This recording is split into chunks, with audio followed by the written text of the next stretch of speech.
Ang ating pong pag-uusapan ay parang nandun po tayo sa isang sitwasyon na parang tayo ay tatayong investigador. No, nakukuha niyo po? Na alam niyo po na kapag ikaw ay isang investigador, lahat ng evidence ay kailangan mong ipunin. Tama? Lahat ng pangangailangan doon sa isang kaso na yon ay kailangan mo siyang pag-aralan para yung truth doon ay mailalabas. No? Para yung katotohanan doon ay maisiserve mo kapag ikaw ay isang investigador. Amen po ba tayo doon? Ganun po kahalaga ang Word of God. Kaya sa umaga pong ito mga kapatid, siguro mga 10 taon na ang nakalipas, napanood ko po yung balita na ito at ito po ay totoong nangyari. Mayroon po isang crime na nangyari noon na pinatay sa loob ng kanya pong sasakyan. Ang pinatay na ito ay isang kapitan o chairman na nakatira sa Tondo. Yan, andyan yung picture. No? At natagpuan ang kanyang sasakyan dito sa bandang Rizal. So napakalayo. Sumakit ang ulo ng mga pulis po doon dahil ang pagkakagawa ng crime na yon ay napakalinis. Wala po silang makukuhang idea doon sa pagpatay doon sa chairman na yon. Kung sino yung pumatay, ilan ang pumatay, no, kung paano pinatay. Napakalinis. Habang kinokordon yung area na yon, yung sasakyan na yon na naka-abandon na doon at nandun yung chairman na yung napatay na sa loob ng kanyang sasakyan, matalino ang pulis. May nakita po silang resibo. Nakita niyo po? Nandyan po ako, no? Resibo, mga kapatid, sa loob ng sasakyan. At yun ang nagbigay idea sa mga pulis na ito para malutas yung kaso. Yung resibo na yon na nakapulupot doon at nakasiksik doon sa loob ng kanyang sasakyan. Tinignan ng mga pulis ng maingat yung resibo na yon, inaral po nila. At natagpuan po nila yung oras doon, saan nanggaling yung resibo na yon, yung location na yon, inaral po nila. At sa kanilang pag-aaral, kumuha po sila ng kopya ng CCTV po doon at nakita po nila yung resibo na yon, 2 lalaki ang bumili sa 7-Eleven. Kaya huwag kayo papasok ng 7-Eleven, baka maging suspect kayo. Ano po? Nakita po nila yon. At inaral po nila, nalaman po nila na ang pumatay sa kapitan na yon ay kasama ng kapitan simula Tondo hanggang Rizal. So ibig sabihin, malapit na mga tao ito sa kapitan na iplano kung paano po siya pumatay. Kasi nakita yung resibo na yon na sila lang ang bumili sa 7-Eleven na yon ng oras na yon bago at sa kanila pinatay yung kapitan. Alam niyo po mga kapatid, napakagandang ilustrasyon po ito habang inaaral ko yung salita ng Panginoon sapagkat sa umaga pong ito, may pangyayari sa Bible na alam niyo po parang sarap imbestigahan. Parang sarap aralin at parang tatayo kang investigador. Isa kasi sa napakaganda pong estratehiya kapag nag-aaral ka ng salita ng Diyos, parang isi-set up mo yung sarili mo na isa kang investigador. Lalo na kapag ang Bible ay mayroon pong senaryo. Lalo na kapag ang Bible ay mayroon pong pangyayari, napakasarap aralin at tatayo ka doon sa isang senaryo na kumbaga nangyayari yon, nandun ka sa panahon na yon at makikita mo kung ano talaga yung truth doon. Di ba ganon ang mga investigador? Hindi po sila basta-basta nagbibigay ng information. Sinasala, inaaral maigi para yung truth doon ay ma-serve ng tama. Kaya dito po sa John chapter 8 verse 1 hanggang 11, pamilyar na pamilyar ito sa inyo. Babaeng, ang sabi diyan, nahuli sa pangangalunya. No, sa wikang Tagalog, mga kapatid, ang sabi diyan, pinatawad ang babaeng nangalunya. Verse 1, ang sabi diyan, si Jesus naman ay pumunta sa bundok ng mga Olibo. Kinabukasan, maaga pa'y nagbalik na siya sa templo. Lumapit sa kanya ang lahat ng mga tao, umupo siya at nagsimulang magturo. Dumating noon ang mga tagapagturo ng kautusan at mga Pariseo na may dalang isang babaeng nahuli sa pangangalunya. Iniharap nila ito sa karamihan at sinabi kay Jesus, "Guro, ang babaeng ito'y nahuli sa aktong pangangalunya. Ayon sa kautusan ni Moises, dapat batuhin hanggang sa mamatay ang katulad niya. Ano naman ang masasabi ninyo?" Itinanong nila ito upang subukin siya at nang may maiparatang sila laban sa kanya. Ngunit yumuko lamang si Jesus at sumulat sa lupa sa pamamagitan ng daliri. Patuloy sila sa pagtatanong kaya't tumayo si Jesus at nagsalita, "Ang sino man sa inyo na walang kasalanan, ang siyang maunang bumato sa kanya." At muli siyang yumuko at sumulat sa lupa. Nang marinig nila yon, sila'y isa-isang umalis. Simula sa pinakamatanda, iniwan nila ang babaeng nakatayo sa harap ni Jesus. Tumayo si Jesus at tinanong ang babae, "Nasaan sila? Wala bang humahatol sa iyo?" "Wala po, Ginoo," sagot ng babae. Sinabi ni Jesus, "Hindi rin kita hahatulan. Umuwi ka na at mula ngayon ay huwag ka nang gumawa ng kasalanan." Panginoon, purihin ang pangalan mo, Panginoon, sa umaga pong ito. Ang banal na Espiritu, Panginoon, ay binibigyan namin ng kalayaan na magsalita, na magpapaliwanag. Kami umaasa sa inyo pong karunungan na hindi nauubos, Panginoon. At tinataas kita, Panginoon, sa pulpito mo, Panginoon. Hayaan mo, Lord, na kausapin mo, Panginoon, ang mga anak mo sa umaga pong ito. Maging sa online, Panginoon, na maging clear ang word mo sa umaga pong ito, Panginoon. At salamat, Panginoon, dahil pagkakataon muli, Lord, sa buhay ko, naluwalhatiin kita sa pamamagitan ng pagpapahayag ng inyo pong salita. Saan man ito aabot, Panginoon. Purihin ka sa pangalan ni Jesus. Amen. So nakita po natin, mga kapatid, no? Babaeng nahuli sa pangangalunya. Alam niyo po, mga kapatid, itong panahon, pag binasa niyo po yan ang chapter 6 dyan hanggang chapter 9, parang nasa loob ng hukuman po ito. Dahil nagkakaroon po dyan ng sagutan. Nagkakaroon po dyan ng argumento sa pamamagitan ng ating pong Panginoon kalaban doon sa mga nag-aaral sa kautusan, sa mga pinunong pari. Ito yung panahon na masasabi po natin na Galilean ministry. Panahon na kung saan ang Panginoon na nag-start ng kanya pong ministry sa Galilea. Ito yung panahon na kung saan pa ilan-ilan na ang ginagawa ng Panginoon ng mga miracle po dyan. Ito yung mga panahon na kung saan ang Panginoon ay gumagawa ng mga himala. Lumalakad sa tubig. Yung tubig ginawang alak doon sa Kana, sa chapter 2. Makikita nyo rin, mga kapatid, ito yung panahon na kung saan mainit na ang mga Hudyo po dyan sa ating pong Panginoon. Pero alam nyo ba, sa umaga pong ito, itong pinakamasarap imbestigahan. Itong pinakamasarap pag-aralan. Dahil ang babae po dyan, sabi ng mga Pariseo po dyan, nahuli sa aktong pangangalunya. Sabi ng mga nag-aaral sa kautusan at marami po silang tinatanong sa ating pong Panginoon. Kinukuha nila yung atensyon ng Panginoon kung anong dapat na hatol sa babaeng ito na nahuli sa pangangalunya. Pero anong sabi ng Panginoon po dyan, sino man sa inyo ang walang kasalanan, siya ang unang bumato. Dito makikita po natin dito, mga kapatid, yung big idea po dyan. Ano pong sabi ko dyan? The passage is not about the woman caught in the adultery.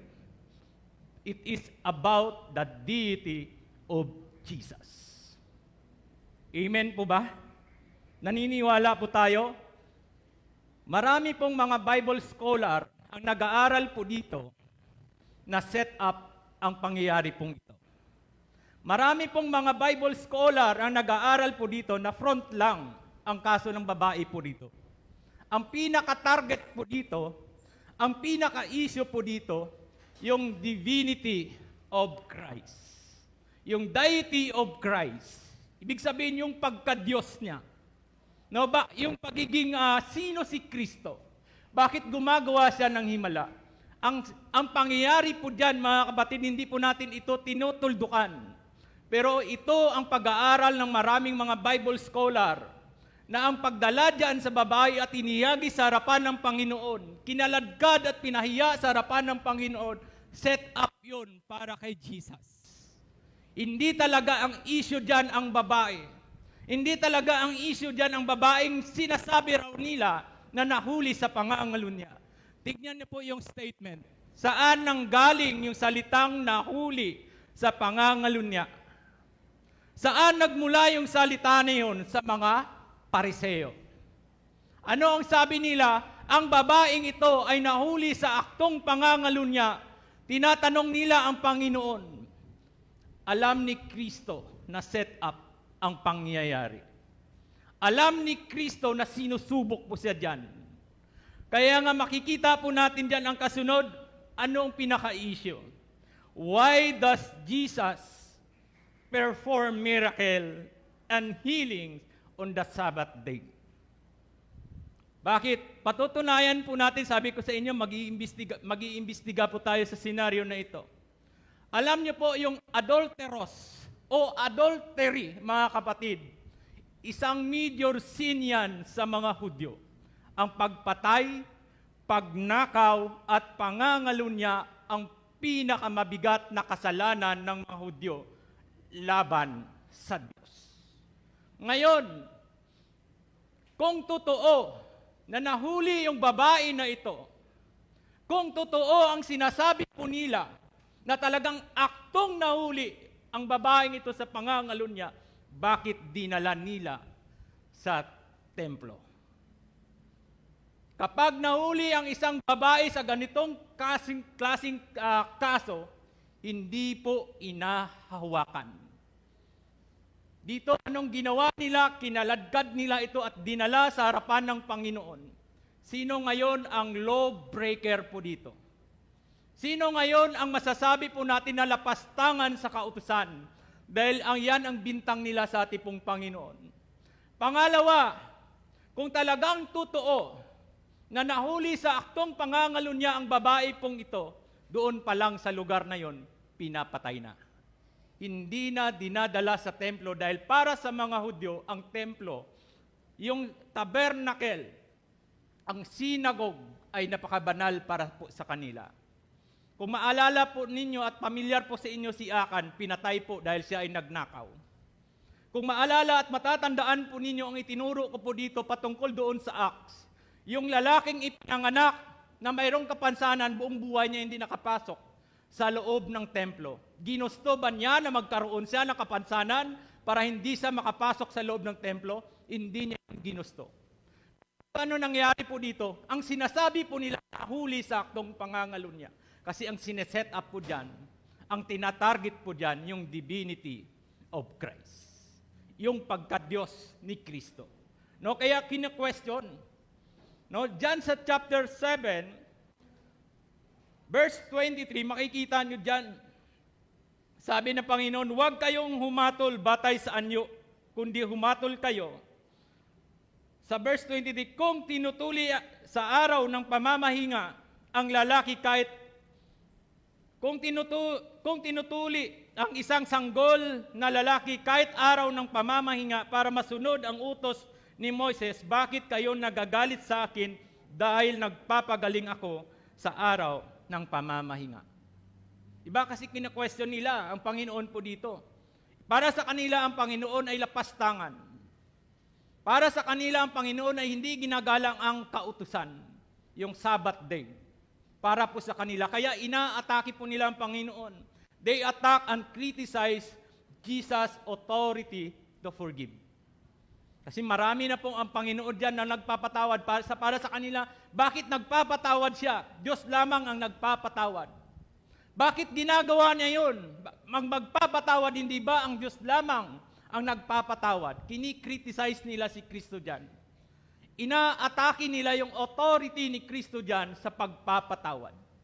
Ano pang makikita po natin dyan? They wanted to kill Jesus because of their anger and ignorance in understanding the law of Moses. Yan po. Hindi nila kaya kontrolin yung galit po nila. Hindi nila kaya kontrolin ang inis nila kay Jesus dyan. Kaya ang babaeng ito, ang ginawa po nilang front dyan para subukin ang karunungan ni Kristo. Kaya ang Panginoon po dyan na sa loob ng templo nagtuturo. Kaya ang audience po dyan ay hindi lamang ang mga taong pumapasok sa loob ng templo, kundi ang mga tao na nakikinig habang nagtuturo ang Panginoon at biglang pumasok ang mga nag-aaral sa kautusan at sinabi nila, Guro, ang babaeng ito ay aktong nahuli sa pangangalo niya. Kaya tinatanong nila si Jesus kung ano ang dapat gawin ni Kristo. They wanted to kill Jesus. They wanted to test the wisdom of the Lord Jesus on a critical question. Bakit?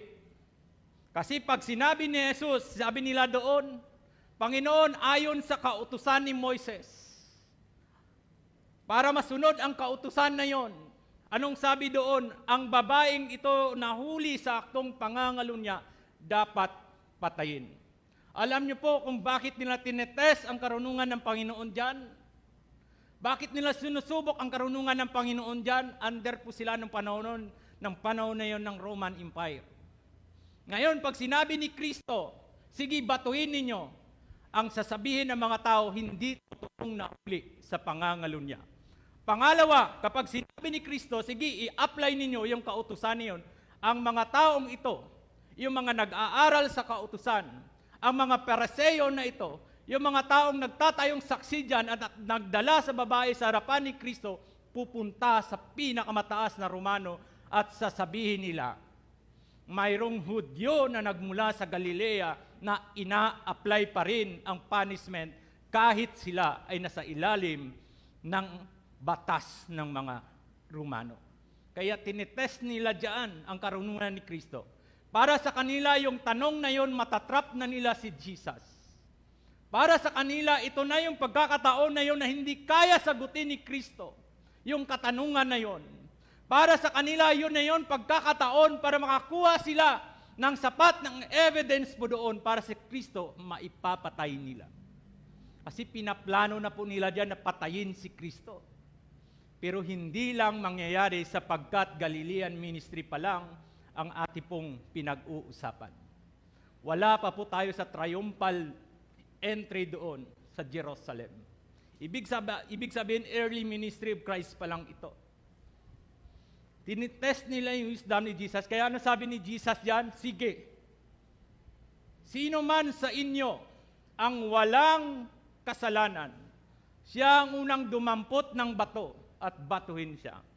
Yung salita na yon na sinasabi ng Panginoon sa harapan ng mga taong ito, kasama doon ang mga pinuno, kasama doon ang mga nag-aaral sa kautusan, parang isang malaking salamin, mga kapatid, sa kanila pong harapan na sila rin ay dapat hatulan.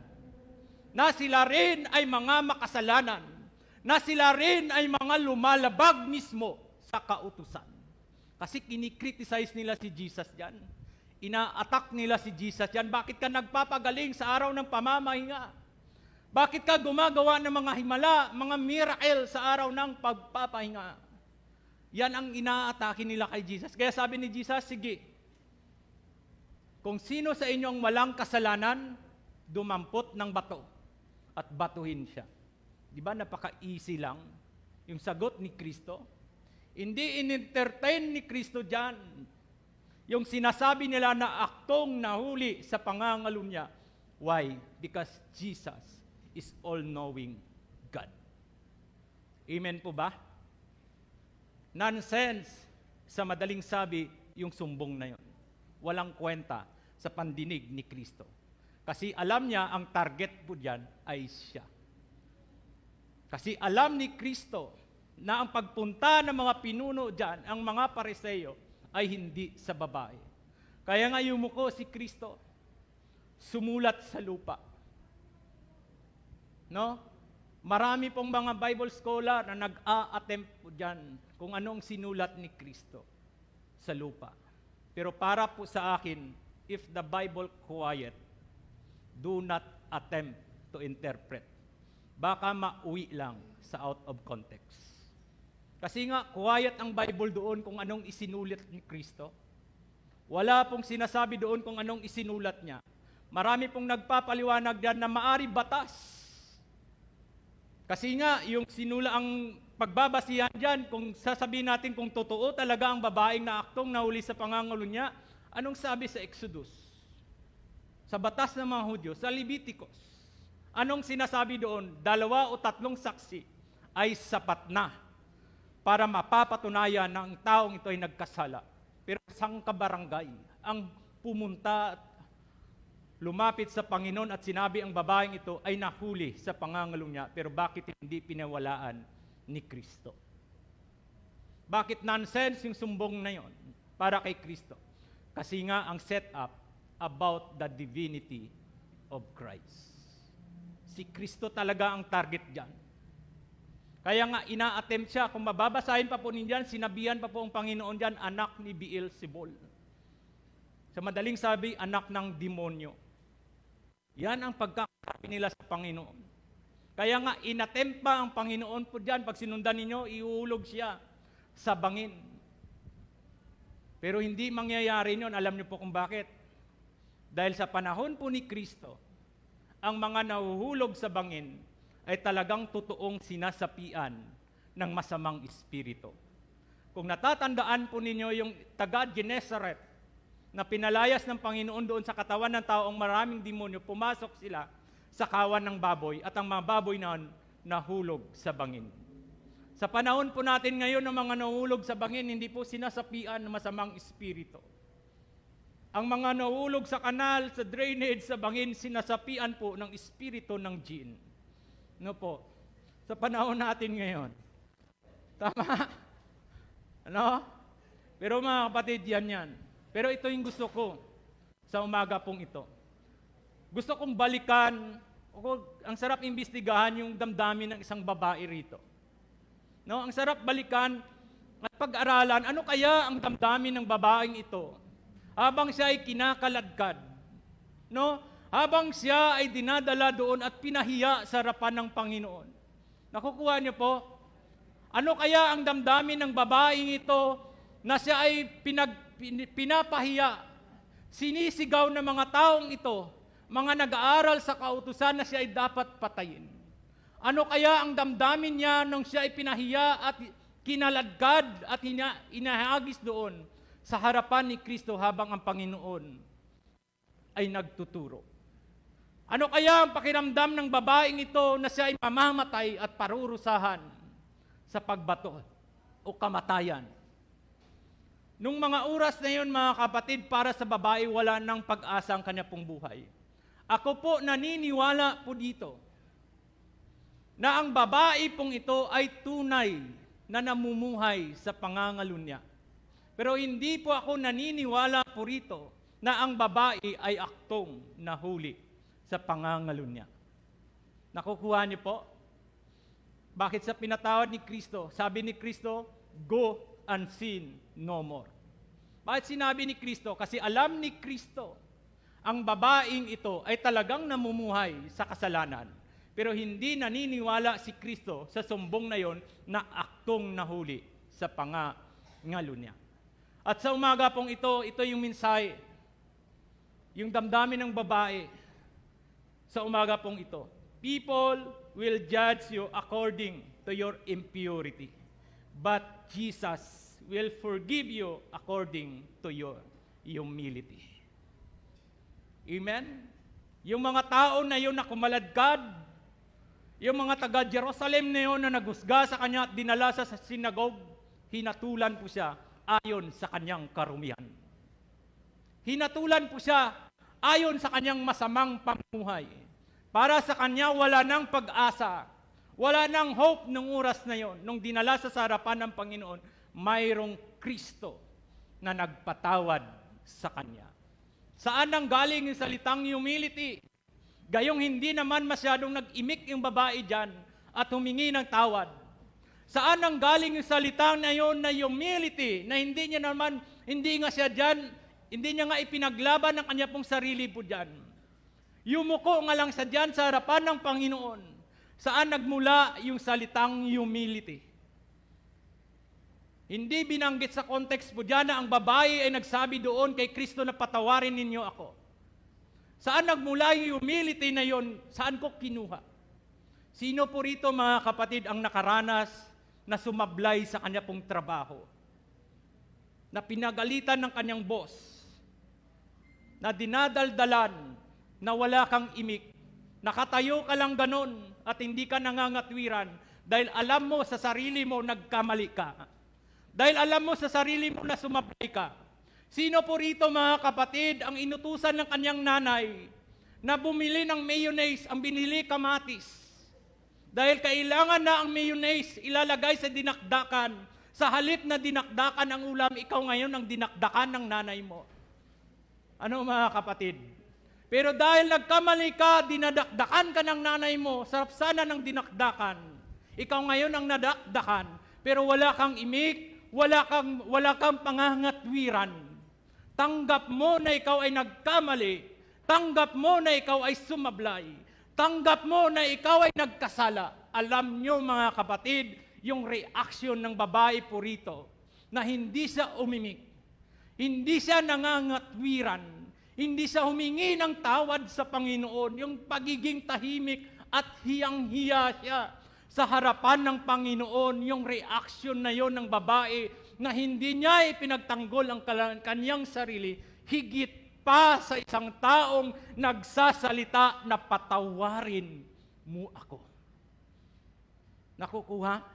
Anong sabi ng Panginoon sa kanya? Nasaan sila? Sagot ng babae, hinatulan ka ba nila?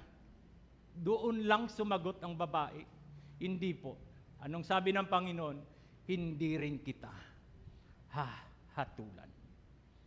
Hindi siya humingi literal, Panginoon, patawarin mo ako. Panginoon, totoong namumuhay ako sa pangangalun niya.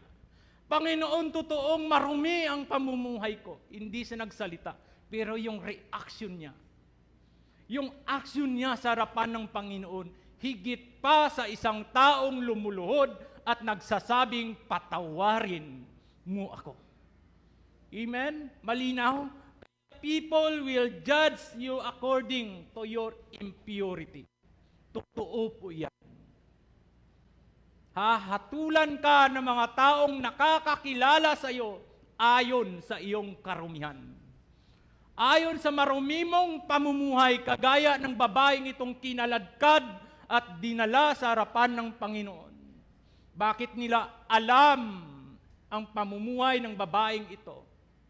Alam niyo pong explanation pa po dito, mga Bible scholar, isa sa mga kumakain sa babaeng ito ay naging kalaguyo ng babae rin. Bakit nila alam ang pamumuhay niya? Pero but Jesus will forgive you according to your humility. Ganon si Kristo. Kaya sabi ni Kristo, maging ako man ay hindi kita hahatulan. Dahil ang sumbong hindi totoo. Fabricated. Sabi nga ni Laila de Lima, fabricated daw. Ang sumbong ay hindi tunay. No? Napakaganda. At dito makikita po natin, verse 10 hanggang 11, sabi po diyan, sabi ng Panginoon, tumayo si Jesus at tinanong ang babae na saan sila. Wala na bang humahatol sa iyo? Wala na po, Ginoo. Sagot ng babae, sinabi ni Jesus, hindi rin kita hahatulan. Umuwi ka na at mula ngayon ay huwag ka nang gumawa ng kasalanan. Anong unang bagay na makita natin? Jesus does not count your mistake. but rather He extend His mercy to forgive. Ito yung kini-question ng mga Pariseo. Itong inaatake nila sa Panginoon. Anong karapatan ng Kristo na ito, ng mga taga-Galilea? Anong karapatan ni Kristo na ito na nagmula sa Galilea para siya ay magpatawad? Kino-question nila yan. Pero sinong nakaranas ng kapatawaran? Yung babaeng nakasalang na sa paghatol. Kaya ini-extend ni Jesus yung compassion niya, yung mercy niya. Dahil yung babaeng ito na nakakakilala sa kanyang pagbuhay, walang mercy doon. Death ang kanya pong matatanggap doon, parusa. Pero si Kristo, kailanman kahit anong dami ng iyong nagawang kasalanan, kahit anong klaseng pamumuhay ang nagawa mo laban sa Panginoon, hindi niya yon binibilang. Hindi yan kinakount ni Kristo yung pagkakasala mo. Ang inaabangan ni Kristo yung pagbabalik mo sa Kanya. Ang inaabangan ni Kristo yung panibagong buhay mo kasama ang Panginoon. Amen? Hindi niya binibilang dahil kung bibilangin ang dami nating atraso sa Panginoon. Kaya sabi ng babae dyan, wala po, Ginoo. Walang nanghusga sa Kanya, ganun din si Kristo. Hindi siya hinatulan.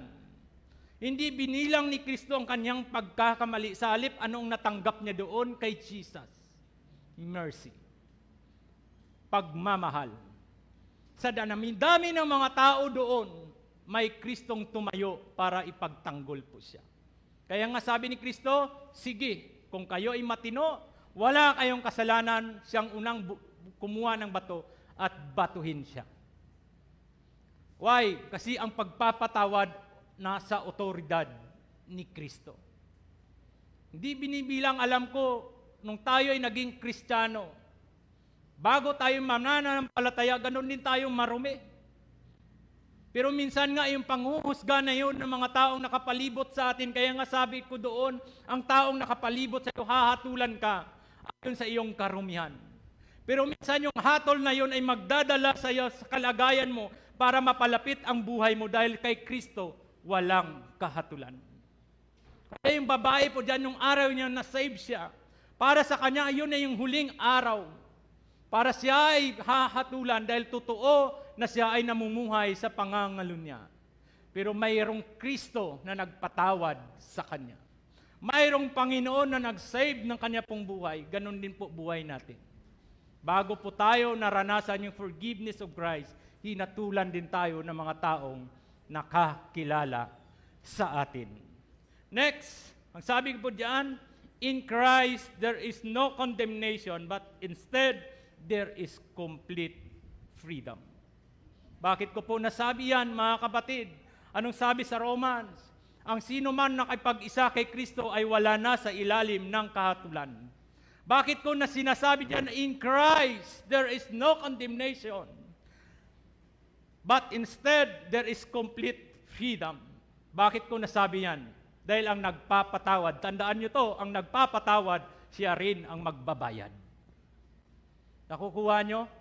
Dahil kalaunan yan, si Kristo mismo ang mag-alay ng kanyang buhay sa ibabaw ng krus para bayaran ang lahat ng kasalanan. Kaya nga, kay Kristo ay wala ng kahatulan. Kay Kristo wala ng judgment. Kay Kristo, wala ng condemnation, mayroong ganap na paglaya. Kaya ang babaeng ito ay naranasan niyang complete freedom sapagkat ibibigay ni Kristo ang kanyang buhay para sa kalayaan ng babaeng ito. Yan yung love, yan yung mercy ng Panginoon na kakaiba. Siya na yung nagpatawad, siya pa yung magbabayad. Amen? Malinaw po? In Christ, there is no condemnation, but instead, there is complete freedom. Nawa, naranasan po natin ang ganap na kalayaan mula kay Kristo. Alam niyo po ba na ang babae pong ito na nahuli sa aktong pangangalo niya, alam niyo po ba kung paano ini-interpret ito? Ito ang kalagayan ng Israel. Kung paano sila sumamba kay Baal. Kung paano sila nangangalunya sa mga Diyos-Diyosan ng mga pagano. Pinapakita sa senaryo na yan ang totoong kalagayan ng Israel sa harapan ni Kristo. kung papaano ang babaeng ito namumuhay sa pangangalaw niya, ang katotohanan, ganon din ang Israel simula pa sa kanilang mga ninuno. Kaya wala silang bukang bibig dyan, kautusan, kautusan. Moises, Moises, ang lagi nilang sinasabi dyan, ang katotohanan sila mismo ang lumabag sa kautusan. Kaya sinasabihan nila si Kristo lapastangan. Bakit? Kasi ignorance ang kanila pong pag-interpret sa kautusan. Masyado pong panglabas ang kanila pong pagsasaayos, ang kanila pong pag-practice. Kaya nga ang Panginoon kahit nagpapagaling sa araw ng pamamahinga, kino-question nila yon. Kinikriticize nila si Kristo. Dahil mali ang kanila pong pag-uunawa patungkol po sa kautusan. Kaya ang dami po nila dyan ginagawa, mapapatay lang si Kristo. Ang dami po nila dyan ginagawang paraan, matatrap lang si Kristo. Pero napaka-easy lang ang sinagot ni Kristo dyan. Sino sa inyo ang walang kasalanan, ang maunang bumato sa Kanya? Amen?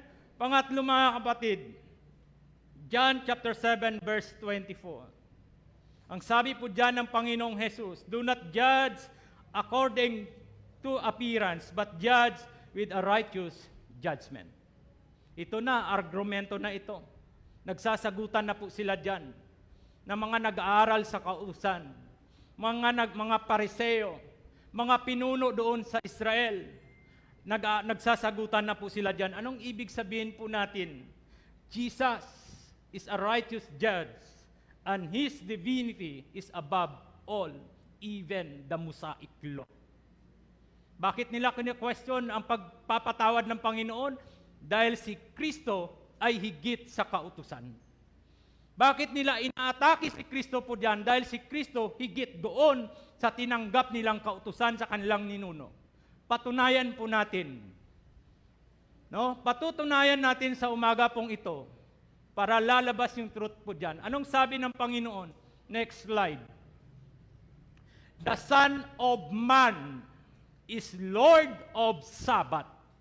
Malinaw hindi? Malinaw. Kaya nga, Jesus, sabi ko dyan, is a righteous judge.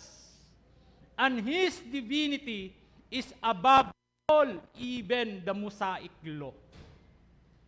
Ngayon, sino ang lapastangan? Kung totoo ang sinasabi ng mga pariseo dito na lapastangan si Kristo, nagkamali nga si Kristo. Kung totoo na mali ang ginagawa ni Kristo patungkol sa kautusan, nagkasala nga si Kristo. Pero anong sabi ni Kristo diyan sa Lucas? The Son of Man is Lord of Sabbath. Yan bang pinagmamalaki nila ang kautusan? Sabi ni Kristo, yung kautusan na hawak-hawak nyo, ang kautusan na inaaral nyo, ang kautusan na tinanggap nyo sa ninuno nyo, ang kautusan na itinuro ni Moises sa mga ninuno niya, ang Panginoon yan, ang anak ng tao. Diyan nyo makikita yung divinity of Christ, yung pagka-Diyos niya. Kung sino si Kristo. Kaya yung mga tao diyan nag-divide na. May kay Kristo, may sumasama naman sa mga pinuno po diyan. Diyan yung makikita na si Kristo higit sa lahat. Anong sabi sa Pilipos? Chapter 2, verse 10. Ang kapamalaan sa langit, ang kapamalaan sa lupa, ang kapamalaan sa ilalim ng lupa, ibinigay sa pangalan ni Kristo. Hallelujah. Palakpakan natin ang ating pong Panginoon. Wow! Diyan yung makikita, hindi nila kinaya ang karunungan ni Kristo. Diyan yung makikita na kahit anong gawin nila, para si Kristo lang ay mapapatay dahil doon sa galit nila. Dahil yung ginagawa ni Kristo na miracle, ang ginagawa ni Kristo na pagpapagaling, hindi nila kaya gawin. Kaya grabe ang galit na namumuo sa kanila pong mga puso. Sabi pa ni Kristo dyan, before Abraham was born, I am. Insulto malaki ito sa mga pariseo. Kuha nyo? Before Abraham was born, I am. Sabi ni Kristo, anong sabi po nila dyan sa karugtong ng verse na yan? Ilang taon ka pa lang? Higit ka pa ba sa aming ninunong Abraham? Diyan niyo po makikita mga kapatid kung sino ang Kristo na ito na kanilang minamaliit. Kaya hindi po sila diyan mananalo-nalo sa Panginoon kung pag-uusapan lang karunungan. Hindi po nila kaya diyan na maitatrap ang Panginoon dahil sa karunungan ni Kristo na binabato rin sa kanila. Alam niyo itong kagandahan sa Panginoon. Napapansin niyo sa four gospel, kapag yung mga tao na namumuhay sa mga mabababang klaseng pamumuhay, ang ganda ng mensahe na dinadala ni Kristo. Iintindihan nila. Pero si Kristo, mga kapatid, kapag inaatake po siya ng mga nag-aaral sa kautusan, yung sinasabing iskriba, binibira rin sila ni Kristo pagdating sa theology. Binibira rin sila ni Kristo pagdating sa kautusan, sapagkat ignorance ang kanila pong pagkakaintindi sa kautusan. Yun ang kagandahan sa Panginoon. Alam ni Kristo kung sino yung audience niya. Alam ni Kristo kung paano niya harapin yung mga taong itong umaatake sa Kanya. Kaya dito hindi umubra yung mga nag-aaral sa kautusan. Sino ngayon ang natrap, mga kapatid? Ang gusto nilang itrap si Kristo, sino ngayon ang natrap? Di ba sila? Sino ngayon ang napapahiya, yung babae? Di ba sila? Sila itong gumagawa ng paraan na para itrap ang Panginoon, pero sila ngayon ang natrap. Sila itong gumagawa ng paraan para ang Panginoon ay madadakip at maipapatay, pero sino ngayon ang nalagay sa kahihiyan? Sila.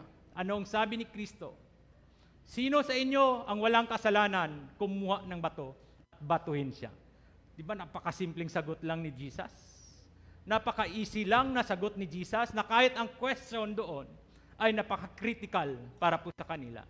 Pero napakadali lang sinagot ni Kristo. The word I am, mention po yan, nasabi o nabanggit sa Book of John 7 times. Yung the word I am, ang ibig sabihin yan, authority ni Jesus. Siya lang ang gumagamit nun. Kaya sa Book of John, yan yung mababasa na I am the bread of life. I am the light. I am the true vine. I am the good shepherd. I am the gate. Diyan yung mababasa. I am the life and the resurrection. I am the truth, way, di ba? Sinabi ng Panginoon, and the life. Diyan nyo lang mababasa sa Book of John. Why?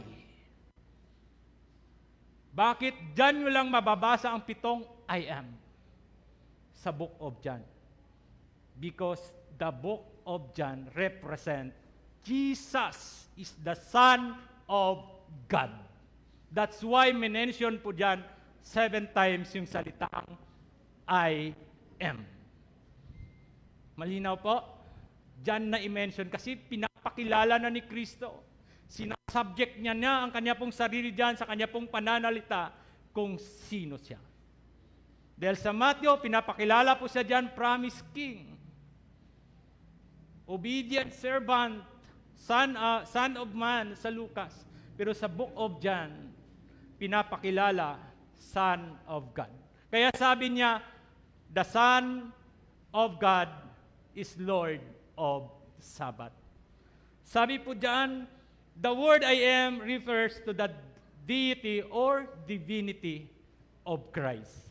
At binanggit po yan sa Exodus chapter 3 verse 14. Ang sabi po doon, ang sabi ni Moises doon, paano pag tinatanong ako ng bayang Israel, anong sasabihin ko, sinabi ni Yahweh? Sabihin mo na inutusan kita na ako nga. Ngayon, si Kristo, kung lapastangan nga naman talaga siya para sa mga Hudyo at lumabag talaga siya doon, nagkamali ang Kristo. Nagkamali po siya. Pero anong sabi po diyan, ginamit yung salitang I am. Kasi nga sa Greek, ang ibig sabihin niyan, ego, ebe. Ang ibig pong sabihin. Na ang ibig sabihin, I am o I exist. Ang Diyos ni na Moises, Diyos ng mga tao noon at Diyos na kasalukuyan. Nakukuha niyo po? Kaya ang Diyos ay umiiral, nag-i-exist. Ngayon, ginamit ni Kristo niyan. Bakit ano siya? Siya ay Diyos na nagkatawang tao. That's why sinabi niya, I am. Kung hindi totoo ang sinasabi niya, nagkasala ang Kristo. Pero anong sabi ng Bible? Tanging si Kristo lamang ang sumunod at nakaperfect ng kautusan. Walang mali si Kristo. Anong sabi niya sa mga Pariseo? Naparito ako sa mundo, hindi para labagin ang kautusan, kundi itama ang kautusan. Kaya sinabi ng Panginoon yan dahil siya ang target po dyan ng issue. No? Nakukuha nyo? Nalilitaw, nakikita po natin ang katotohanan. At sa pagtatapos ko po, sa umaga pong ito, sinabi ng Panginoon, go and sin no more. Ang ibig sabihin po niyan, live a godly life. Kung gaya ng babaeng ito, warning ito ng Diyos sa kanya o ng Panginoon, ngayon pinatawad na kita, mamuhay ka na ng makadiyos. Kaya kung nararanasan natin na tayo ay pinatawad ng Panginoon, huwag mo nang ipabukas na bukas ka pa magsisimula ng makadiyos na pamumuhay. Kung ngayon mo naranasan na ikaw ay pinatawag ng Panginoon, immediately mamuhay ka ng makadiyos. Gaya ng Panginoon, sabi ng Panginoon, go and sin no more. Dahil yung pagpapatawad sa Kanya, hindi lang doon sa Kanya pong pangangalo niya, kundi buong buhay niya, buong pagkakasala niya laban sa Diyos, siya ay pinatawad na ni Kristo.